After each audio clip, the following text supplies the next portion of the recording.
இது என்ன இது பாலியல் வழக்கு யாரு முதல்ல அந்த பொம்பளை யாரு? என்னமோ வயசுக்கு வந்தோன்னே குச்சில் இருந்த பொண்ணை தூக்கிட்டு போய் அப்படி சோளக்காட்டில் வச்சு குண்டு கட்டா கற்பழிச்சு விட்ட மாதிரி கதறிட்டு இருக்கு எல்லாரும். இவ்வளவு கடுமையா நாங்க பேசி உங்களுக்கு பேசிக் மொராலிட்டி வேணும்ல உங்களுக்கு. இதுவே நான் சாதாரண இயக்குனராகவோ என்னை பற்றி ஒரு பெரிய பிரபலமோ பரிச்சயமோ இல்லாம இருந்தா இந்த மாதிரி ஒரு கேஸா அந்த நபருக்கு நீங்க இந்த மாதிரி போட்டு உறுத்தலை கொடுப்பீங்களா? சீமான் பலாத்காரம் செய்த பெண்ணுக்கான வழக்கு, இப்படியே செய்திகள் சீமான் பங்களாவில் குண்டு வீசு, அவருக்கு தவறான ஒரு இமேஜை ரெப்ளிகேட் பண்ணணும் மக்கள் மத்தியில அப்படிங்கிற ஒரு அந்த ஜீப்ல உட்காரும் போது தான் அவர் என்கிட்ட துப்பாக்கி இருக்குங்கிற தகவலையும் சொல்றாரு. ஏன்னா ட்ரிகர் திடீர்னு ஆக்சிடென்டெல்லாம் புல் ஆயிடுச்சுன்னா என்ன ஆகுறது அப்படிங்கிற நம்மை அடிமைப்படுத்துறான்னு சொன்னோம் அப்படின்னா, நீ நமக்காக பேசுறாங்க, ஒன்னை அடிமைப்படுத்துறான், ஒன்னை வேசி மக்கள்னு சொல்றான் அப்படின்னு உன்னைன்னு அந்நியப்படுத்தும் போது அப்ப நீங்க யாருங்கிற ஒரு கேள்வி நமக்கு இன்னைக்கு பிறக்குது. அன்னைக்கு ஐயா பெரியார் அவர்களோட நம்ம இல்லை, நமக்கு என்ன காமிக்கப்படுதோ அதை நம்ம பார்க்குறோம். துலுக்கன் என்றும் துலுக்கச்சி என்றும் நீ இஸ்லாமியன் தமிழனே இல்லைன்னு என்றும்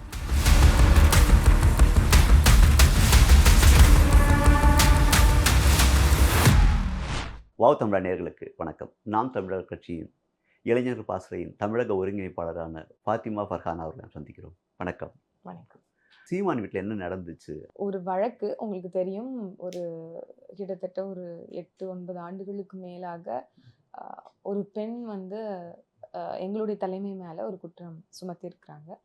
அது தொடர்ச்சியாக ஊடகங்கள் குறிப்பாக எந்தெந்த காலங்களில் வருது அப்படின்னா, நாம் தமிழர் கட்சியினுடைய வாக்கு விகிதம் உயரும் போது, தேர்தல் நெருங்கும் போது, நாம் தமிழர் கட்சிக்குன்னு ஒரு பிரதான முக்கியத்துவம் ஊடகங்கள் கொடுக்கும் போது அவரை பத்தின ஒரு நெகட்டிவ் பப்ளிசிட்டி மக்களுக்கு போகணும் அப்படிங்கிறதுல அதிகார வர்க்கம் ரொம்ப கண்ணும் கருத்துமா இருக்கு அப்படின்னு நம்மளால பார்க்க முடியுது. தொடர்ச்சியாக இந்த மாதிரியான ஒரு துயரங்கள் துன்பத்துக்கு நம்ம ஏன் ஈல்டாகணும்? இந்த வழக்கை நம்ம ஸ்குவாஷ் பண்ணிடலாம். பிகாஸ் இது முகாந்திரம் இல்லாத வழக்கு. காரணம், அதற்கு எங்களோட வழக்கு லீகல் விங் சார்பாக முன்வைக்கப்பட்டது என்ன அப்படின்னா, இவங்க 2 பேரும் மேபி பிஃபோர் மேரேஜ் அவங்களுக்கு ரிலேஷன்ஷிப் இருக்கோ இருக்காதோ அதெல்லாம் வேற ஒரு சப்ஜெக்ட். பட் அது முடிஞ்சிருச்சு. அவங்களுக்கு வேற ஒரு திருமணம் ஆயிடுச்சு. எங்களுடைய தலைமைக்கு வேற ஒரு திருமணம் ஆயிடுச்சு. அந்த காலகட்டத்தில் அமைதியாக இருந்திருக்கிறாங்க. அதற்கு பிறகு அவருக்கு குழந்தையும் பிறந்துச்சு. அந்த காலகட்டத்தில் அமைதியாக இருந்திருக்காங்க. இது எல்லாத்துக்கும் மத்தியில் அவங்க வெவ்வேறு ஆண்களோட தொடர்பு கொண்டு அவங்களுக்கு ரிலேஷன்ஷிப் உருவாகி அவங்க எல்லாரும் மேலேயும் இவங்க அக்யூசேஷன் வச்சு அந்த கேஸ் எல்லாம் வெவ்வேறு மாநிலங்களில் தனியாக ஓடிக்கிட்டு இருக்கும்போது யாரினுடைய தூண்டுதலின் பேரில் இந்த மாதிரியான தொடர் என்ன சொல்றது, நெருக்கடியை கொடுக்கணும், ஒரு டிஸ்டர்ப் பண்ணிட்டே இருக்கணும், ஒரு அமைதியை சீர்குலைக்கணும் அப்படிங்கிற ஒரு போக்கை யார் தூண்டுதலின் பேர்ல இவங்க பண்றாங்க அப்படிங்கிறத ஒட்டுமொத்தமா கலைச்சிடணும் அப்படிங்கிறதுக்காண்டி ஒரு முகாந்திரமற்ற ஒரு கேஸை ஸ்குவாஷ் பண்றதுக்காக நம்ம தரப்புல இருந்து தான் ஒரு வழக்கு முறையிட்டது. அதுக்காக தான் இப்போ விசாரணைக்காக அழைச்சிட்டு இருக்கிறாங்க. ஏற்கனவே கடந்த வழக்குல பிரைமா ஃபேசி இல்லை அப்படின்னு சொல்லி முழுமையாக ஒத்துழைப்பு கொடுத்து கடந்த முறை வலசரவாக்க காவல் நிலையத்தில் நம்ம ஃபுல்லாக கம்ப்ளைண்ட் எழுதி கொடுத்துருந்தோம். அப்போ மேலே நாம போட்ட வழக்குக்கு இப்போ திருப்பி விசாரணை கூப்பிட்டு இருக்காங்க. முதல் முறை கொடுத்த போதும் எங்களுடைய தலைமை சுற்றுப்பயணத்தில் இருந்தாங்க. 2வது முறை தான் இப்போ கொடுக்குறாங்க. ஆனால் கையில் கொடுக்கல, மாறா வீட்டினுடைய சுவரில் ஒட்டிட்டு போகிறாங்க, வீட்டினுடைய கேட்டில் ஒட்டிட்டு போகிறாங்க. ஒட்டிட்டு போனதுக்கு அப்புறமா வீட்டில் இருக்கிறவங்க பிரித்து அதை கிழிச்சிடுறாங்க. அதாவது அதுலேருந்து அந்த ஒட்டி இருக்கிறதுலேருந்து எடுத்துடுறாங்க. எடுத்ததுக்கப்புறம் திருப்பியும் அங்கே இருந்த போலீஸ் எல்லாருமே குறிப்பாக ஃபஸ்ட்டு ஒட்டிட்டு போனது வலசரவாக்கம் போலீஸ் ஸ்டேஷன்லேருந்து காவலர்கள், ஆய்வாளர்கள்.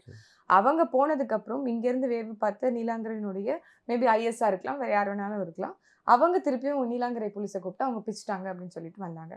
முதல் முறை ஒட்டும் போதும் ஏன் ஊடகத்தை கூட்டிட்டு ஒட்டினாங்கிறது தெரியல. அதுலயே ஒரு திட்டமிட்ட ஒரு அவதூறு, இல்லை ஒரு கெட்ட பேர், ஒரு அவப்பேர், ஒரு நெகட்டிவா இப்ப பாத்தீங்கன்னா எல்லா இந்த குட்டி பெட்டி கடைகள்ல செய்தித்தாள்கள் அங்க ஒட்டப்பட்டிருக்கும்ல, அதுல மெசேஜ் எல்லாம் எப்படி இருக்கும், செய்திகள்லாம் தலைப்பு செய்திகள்லாம் எப்படி இருக்கும் அப்படின்னா, சீமான் பலாத்காரம் செய்த பெண்ணுக்கான வழக்கு, இப்படியே செய்திகள் சீமான் பங்களாவில் குண்டு வீசு, எல்லாம் வந்து அவருக்கு வந்து தவறான ஒரு இமேஜை வந்து ரெப்ளிகேட் பண்ணணும் மக்கள் மத்தியில அப்படிங்கிற ஒரு அணுகுமுறையை ஊடகங்கள் கையில் எடுக்குது அப்படின்றத நம்மளால பார்க்க முடியுது. அப்போ முதல்ல சமன் வந்து ஒட்டும்போது எதுக்கு மீடியாவை கூட்டு வந்தாங்கங்கிறது தெரியல.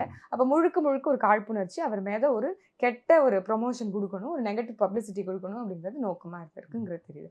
2வது முறை வந்து அந்த காவல் ஆய்வாளர் கதவை தட்டி எங்களுடைய பாதுகாவலர், அதாவது எங்களுடைய தலைமையினுடைய மெய்ப்பாதுகாவலராக இருக்கக்கூடிய அண்ணன் அமல்ராஜ் அவர்கள் என்னன்னு கேட்கறதுக்குள்ளாரையும் அவரை வந்து அடிதடி பண்ணி அத்துமீறி அவரை வந்து அடிச்சு, அவர் ரொம்ப ரொம்ப தன்மையானவர்.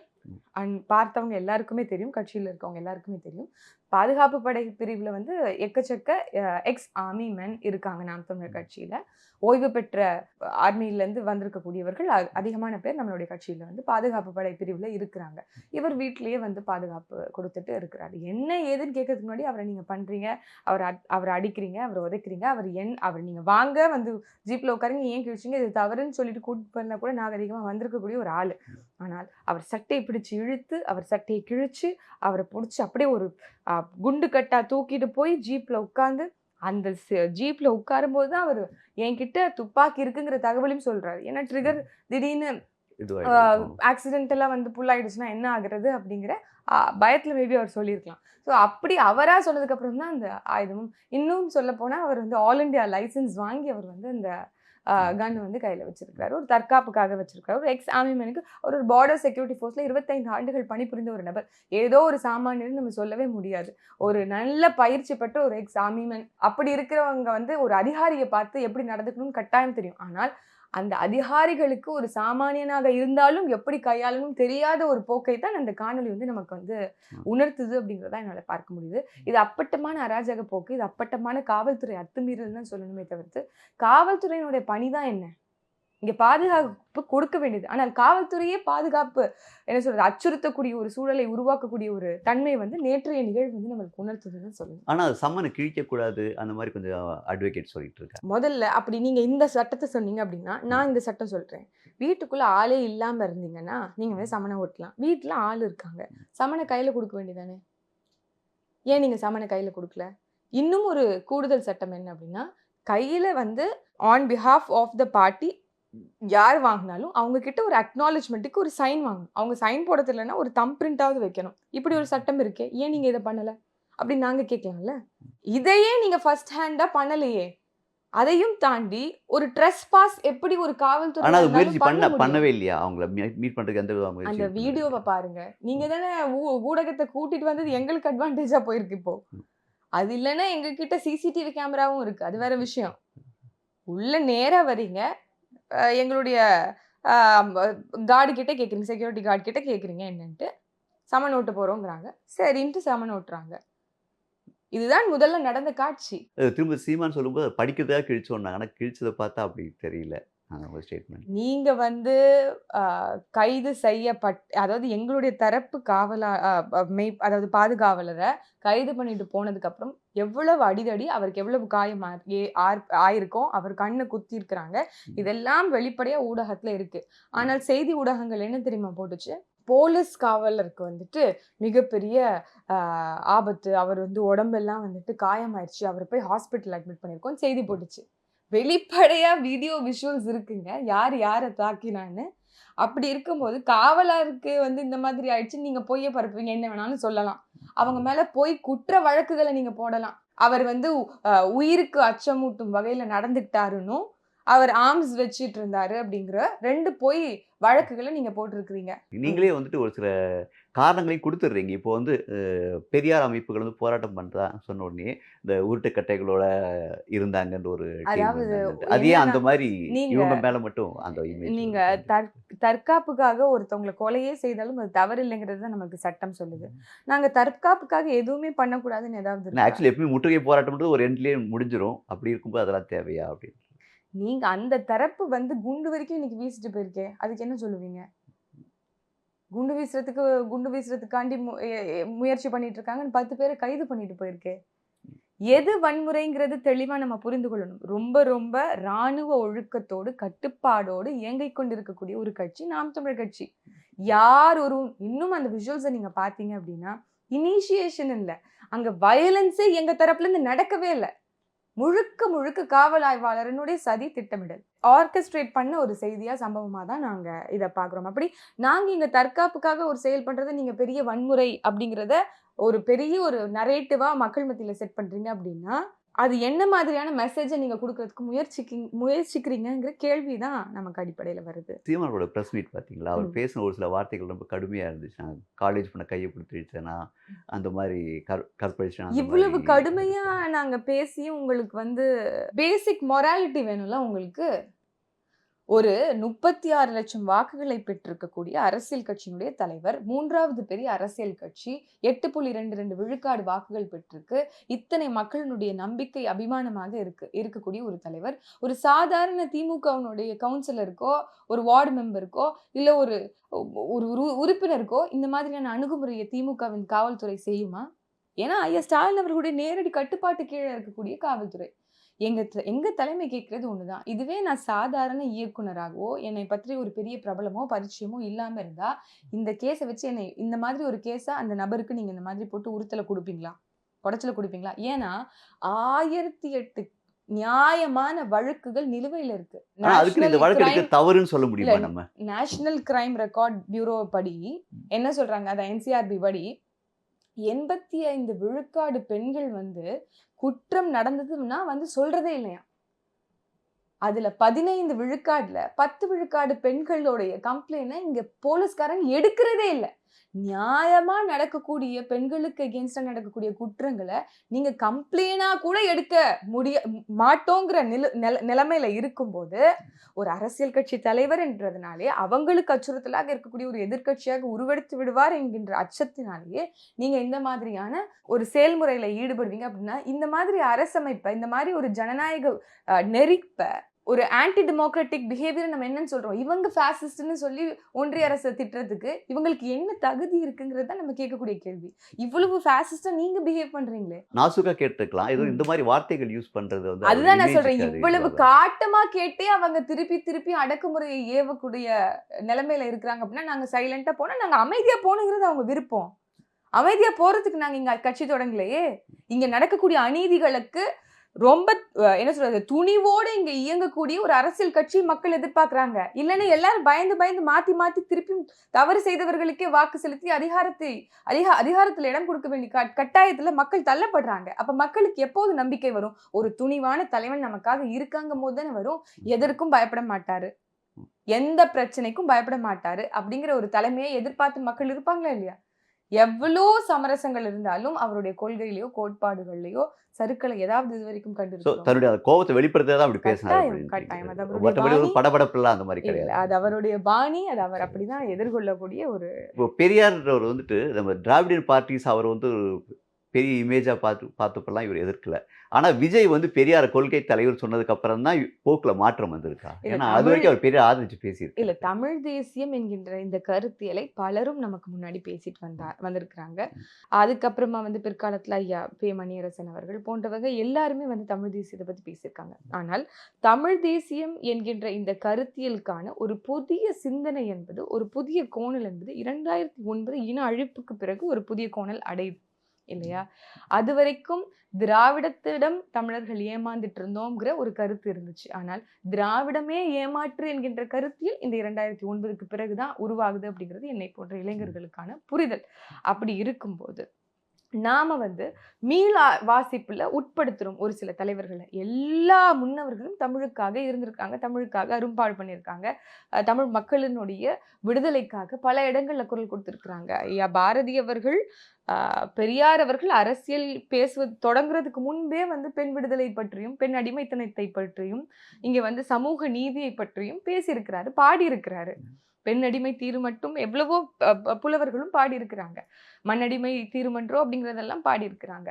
அதே மாதிரி எத்தனையோ அயோத்திதாசிய பண்டிதர் அவர்கள் எப்படி சமூக நீதிக்காக இருந்தார் அப்படிங்கிறது நமக்கு தெரியும். இவங்க எல்லாருமே இருக்கும்போது முழுக்க ஒரு பிராண்ட் ஐகான் மட்டும்தான் இதுக்கு காரணம் அப்படிங்கிறது திராவிடர் கழகம் முன்வைக்குது. அதையே வழிமொழிந்து தான் இன்னைக்கு திராவிட முன்னேற்ற கழகம் இன்னைக்கு பேசிட்டு இருக்கு. ஆனால் ஒரு விஷயத்த மறந்துட்டாங்க. ஐயா பெரியார் அவர்களோடு நாங்கள் இன்று முரண்படுவதற்கு முன்பே ஐயா கருணாநிதி அவர்கள், ஐயா அண்ணா அவர்கள் எல்லோருமே முரண்பட்டு நின்று இருக்கிறாங்க ஐயா பெரியார் அவர்களோடு. அன்னைக்கு வந்து 2009 பெரியார் சிலை உடைக்கப்பட்டது.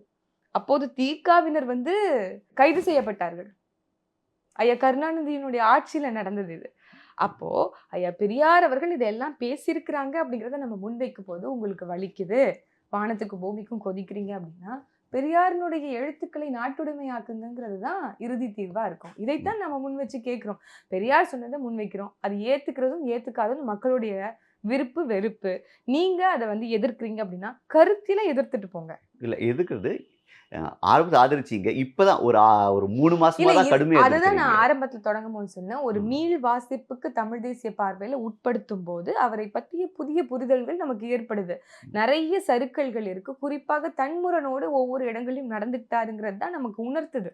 சில விடுதலையினுடைய பத்திரிகைகளாக இருக்கட்டும், அவர் எழுதிய கட்டுரைகளாக இருக்கட்டும், குடியரசு பத்திரிகைகள் எழுதினதா இருக்கட்டும், ஒரு லேமேனுக்கும் புரியுது. எதுக்கு வந்து அவர் வந்து பல இடங்கள்ல அவர் வந்து அட்வைஸ் பண்ணியிருக்கிறாருன்னே கூட வச்சுக்கோங்களேன். நீ வந்து நம்மளை வந்து நம்மை அடிமைப்படுத்துறான்னு சொன்னோம் அப்படின்னா, நீ நமக்காக பேசுற, உன்னை அடிமைப்படுத்துறான், உன்னை வேசி மக்கள்னு சொல்றான் அப்படின்னு உன்னைன்னு அந்நியப்படுத்தும் போது, அப்ப நீங்க யாருங்கிற ஒரு கேள்வி நமக்கு இன்னைக்கு பிறக்குது. அன்னைக்கு ஐயா பெரியார் அவர்களோட நம்ம இல்ல. நமக்கு என்ன காமிக்கப்படுதோ அதுதானே நம்ம பாக்குறோம். என்ன சொல்லப்படுதோ அது மட்டும் தானே கேட்கிறோம். எது இங்க நம்மளுக்கு கிடைக்குதோ அதை மட்டும் தான் வாசிக்கிறோம். இன்னும் இந்த விடுதலையினுடைய தலையங்கங்கள் எல்லாம் வெளிப்படையாக எல்லாருக்கும் கிடைக்கல. நம்ம தேடி தேடி பார்க்கும்போது தெரியுது. துலுக்கன் என்றும் துலுக்கச்சி என்றும், நீ இஸ்லாமியன் வந்து தமிழனே இல்லைன்னு என்றும் அன்னைக்கு எனக்கு தெரியல. அன்னைக்கு எனக்கு நீ இதெல்லாம் காமிக்கல. இது இன்னைக்கு விமர்சன பார்வைக்கு நாங்க முன்னாடி வைக்கிறோம். கிடையாது, இது தப்பு, இதை நான் ஏற்கல. இல்ல அது நாட்டுடைமை ஆனாதான் படிக்கணுமா? அவங்க கீழ நிறைய புத்தகங்கள் நாங்க இருக்கு. படிச்சுக்கணும். நாங்க இதை எங்களுக்காக வாசிக்கிறோம். நீங்க இது பொய்யுங்கிறீங்கல்ல, அப்ப அதை நாட்டுடைமை ஆக்குங்க. அது பொய்யா சரியாங்கிறது மக்கள் தெரிஞ்சுக்கணுங்கிறத நாம சொல்றோம். அவ்வளவுதான். மத்தபடி இது விஜய் மேலான அந்த எதிர்ப்பு கிடையாது இல்லையா? அதாவது சகோதரர் விஜய் அவர்களுக்கு நாம கட்டாயம் ஒரு அறிவுறுத்தல் இது மூலமா செய்யறோம். என்ன சரி. அப்படின்னா, இதுவரைக்கும் தமிழ் தேசியம் என்பது இந்த உலக வளர்ச்சிக்கான உகந்த கருத்தியல் அப்படிங்கிறத இளைஞர்களுக்கு மத்தியில நம்ம சொல்லிட்டு வர இந்த காலகட்டத்துல, திராவிடம் என்பதே பொய், மாயை அப்படின்னு சொல்லி ஒரு ஒரு விழிப்புணர்வை ஏற்படுத்திட்டு வருது நாம் தமிழர் கட்சி. 13 ஆண்டுகளாக கடும் போராட்டம், மக்களுக்கு தமிழ் தேசியம்னா என்னங்கிற புரிதலை, விழிப்புணர்வை அரசியல்படுத்தி கொண்டுட்டு இருக்கோம். இன்னைக்கு திடீர்னு வந்து ஒரு புரிதல், ஒரு ஆய்வும் இல்லாமல் எங்களுக்கு பெரியாரும் எங்களுக்கு அம்பேத்கரும் இரு கண்கள் அப்படின்னு சொல்லும்போது, ஒப்பிடுவதற்கான ஃபண்டமெண்டல்ஸ் என்ன அப்படிங்கிறத கேட்கிறோம் இந்த எதிர்ப்பின் மூலமா. ஐயா அம்பேத்கர் அவர்கள் இந்த உலக வளர்ச்சிக்கான கருத்தியலை முன்வைக்கிறார். எங்க என்னுடைய இனம் அடிமைப்பட்டிருந்தாலும் அவன் வெகுண்டு எழணும்னு சொல்லி பேசியிருக்கிறார்.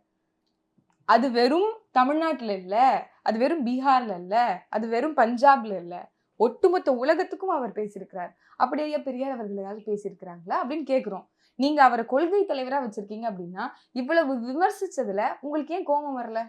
எந்த இடத்துலயும் நீங்க அப்ப தவறாக இளைஞர்களை வழி நடத்தக்கூடாதுங்கிற ஒரு மறைமுக அறிவுறுத்தல் தான் இந்த எதிர்வினையா நீங்க பார்க்கலாம். இப்போ விஜய் வந்ததுக்கு அப்புறம் காலங்காலமா வந்து நாம் தமிழர் கட்சி வளர்ந்துட்டு இருக்கு. அதாவது 2% இப்போ வந்துட்டு கிட்டத்தட்ட 8-9% வரைக்கும் வந்துட்டீங்க. விஜய் வந்ததுக்கு அப்புறம் நாம் தமிழர் கட்சியோட பலமான இளைஞர்களை இழக்கிறோமோன்ற ஒரு பயம் இருக்கா?